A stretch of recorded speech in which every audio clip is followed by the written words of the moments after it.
What's up, Samurai? Today we're going to be making a short video letting you guys know what is the best starting class currently in Wayfinder. Now, a lot of it is kind of subjective because it depends on your playstyle for one, but it also depends on the items that you want to end up getting out of it. So in my opinion, I'd say that Wingrave is going to be one of the best starting options if you're unfamiliar with the game, because he is a tank. All of his abilities are going to end up healing him, and so he has a really high amount of survivability, which will allow you to get used to the different mechanics, and then you could end up spending your class token or whatever on another character down the line, or you could just wait until you end up getting Venomous out of the battle pass, because if you've bought your way into this game, you will have access to Venomous, and she is currently one of the best characters in the game. Now, the main reason why you might want to choose someone other than Wingrave is because the weapons that you get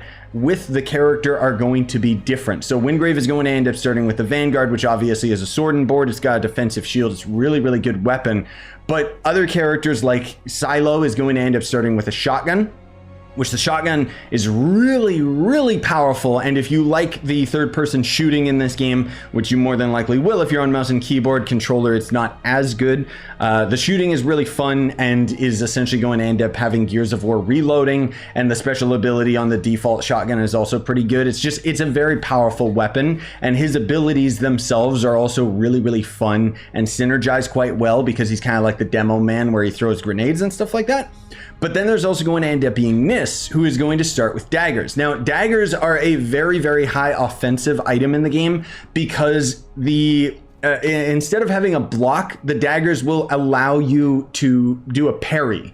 So you'll leave yourself vulnerable if you mess it up, but if you essentially time it while an enemy is attacking you, you will not take damage and instead will retaliate automatically with an attack, which can be really, really good for being up close and personal with bosses and stuff like that. I've got other videos that highlight the abilities of Wingrave, Silo, and Niss respectively, but the quick summary is Wingrave is the tank, as I mentioned, Silo is the demo man who throws grenades and stuff, and Niss is going to end up being your nimble DPS ninja where she dashes through enemies and stuff. And the character that you should be playing should be the character that you enjoy first and foremost, in my opinion, because otherwise, if you're playing a character you don't like just because it's the meta, you're probably going to get bored with the game and want to quit.